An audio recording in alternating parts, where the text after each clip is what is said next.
Čarobna piščal. Nekoč sta živela kmet in kmetica, ki sta imela 7 otrok. Bili so revna družina in pri hiši je vedno primanjkovalo hrane za številna lačna usta. Nekega dne se je kmet težkega srca odločil, da bo moral njegov najstarejši sin Vanja po svetu s trebuhom za kruhom. Poklical ga je k sebi in mu rekel: Dragi sin, dovolj si velik, moral boš po svetu. Poskusi si najti službo, da boš kaj zaslužil in lahko pomagal svoji družini.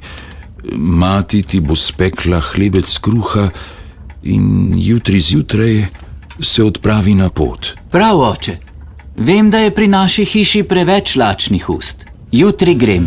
Vanja se je poslovil od vseh domačih in stopil na pot v svet, da si poišče službo in z denarjem potem pomaga očetu prehraniti številno družino.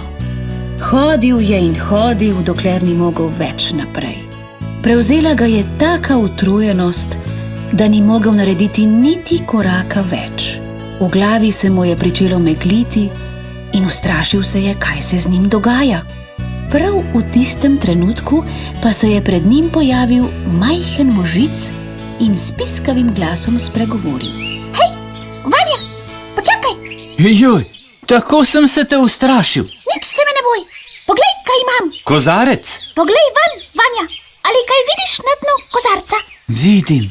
Moji domači sedijo za kuhinjsko mizo in jedo prežganko. Ne bodi žalosten, poglej, kaj imam skrito tu, v žepu. Piščal? Boš videl, kaj bo, ko bom zaigral. Utrujenost in slaba volja te bosta v hipu minila in plesal boš, kolikor ti bodo noge dale.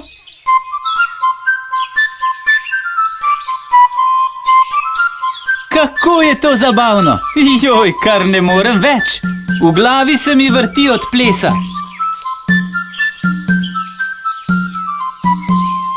Pa bo res dovolj. Na, Vanja, vzemi piščal, pojdi po svetu in igraj.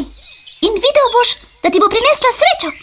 Vanja se je zahvalil možicu in nadaljeval pot. Kmalu je ob cesti zagledal velik sadovnjak, kjer so ljudje obirali sadje. Potegnil je iz žepa piščal in začel igrati.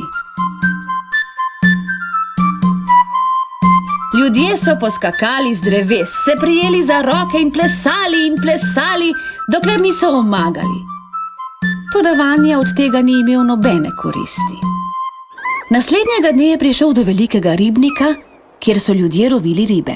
Vanja jih je nekaj časa opazoval in videl, da so nalovili že veliko rib. Skril se je za drevo in začel igrati.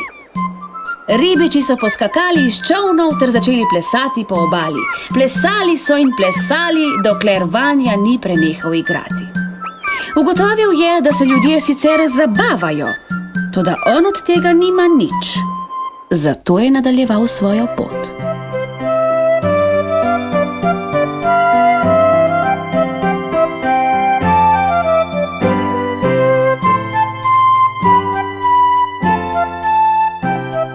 Hodil je in prišel do velikega mesta, kjer so ravno imeli semenj.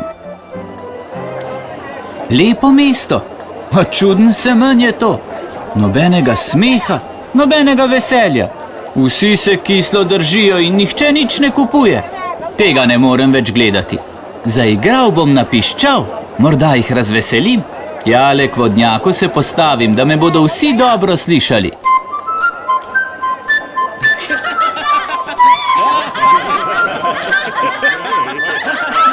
Hej, fante, prenehaj igrati. Jaz sem župan in ti to ukazujem. Pokvaril nam boš semenj.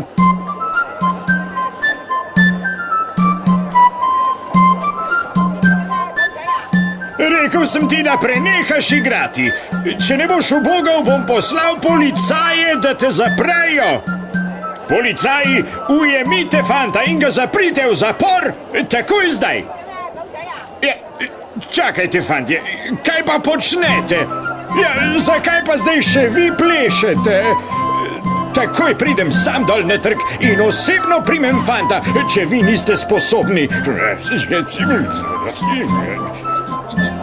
Kaj takega?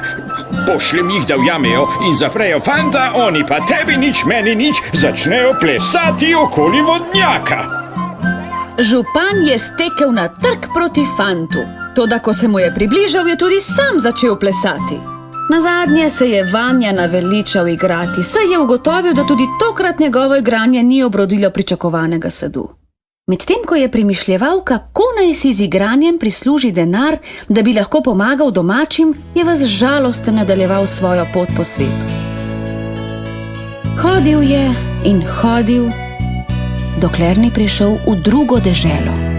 Tam je srečal starega vojaka in ga vprašal, od kod prihaja. Iz glavnega mesta prihajam, pa ti? Iz čisto majhne vasi, iz sosednje dežele. In kam greš? Grem, kamor me vodijo oči in nesejo noge. Moram na nek način zaslužiti z igranjem na piščal, da pomagam domačim iz stiske. Žal mi je zate. Toda tukaj pri nas boš imel bolj malo sreče. Povsod vlada velika žalost. Zakaj pa? Kraljična je zbolela. Nič na svetu ji več ne pričara smeha na ustnice. Kar naprej samo joče. Že veliko zdravnikov ji je poskušalo pomagati, toda nikomur ni uspelo, da bi jo razvedril. To pa ni tako težko. Jaz jo bom razvedril. Če bi se ti to posrečilo, bi bil rešen vseh skrbi. Pol kraljestva je kralj obljubil tistemu, ki bo pozdravil njegovo hčerko.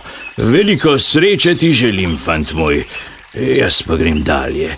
Nasvidenje. Nasvidenje, vojak. Mir s teboj. Jaz pa grem na grad in poskusim svojim igranjem razvedriti kraljično. Morda se mi bo tokrat nasmehnila sreča. Vanja je nadaljeval pot. Hodil je in končno prispel v glavno mesto. Sredi mesta je stal velik in mogočen grad. Kako lep in velik je ta grad. Prav gotovo tu prebiva nesrečna kraljična. Kdo trka? Jaz sem, Vanja. Prišel sem, da pozdravim kraljično. Kralj nikomur več ne dovoli, da bi se ji približal. Zelo je razočaran nad zdravniki, ki so veliko obljubljali, pa kljub vsemu niso uspeli razvedriti naše kraljične. Jaz nisem tak zdravnik, ki bi moral v njeno sobo. Kar sem, pred vrata se postavim in zaigram, pa bomo videli, kaj se bo zgodilo.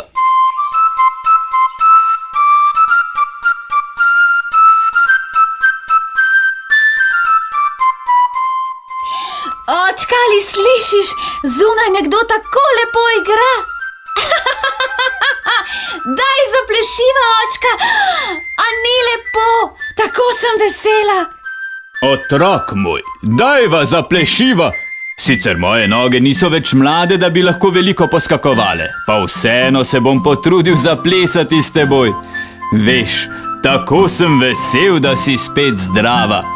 Kralj in kraljična sta plesala in plesala, dokler kralj ni skoraj popolnoma omagal in prosil Vanjo, naj preneha igrati. Povabil ga je v grad in se mu zahvalil za to, da je ozdravil njegovo hčerko. Seveda je tudi izpolnil svojo obljubo. Vanji je podaril pol kraljestva in poleg vsega še nova oblačila. Vanja se je umil in se preoblekel v nova oblačila in ko ga je mlada kraljična zagledala, se je takoj zaljubila vanj. Tako so na dvoru kmalu praznovali tudi poroko mladega para. Vanja je postal neizmerno bogat in je pomagal tudi svoji družini, da je lahko zaživela lepše in srečnejše življenje.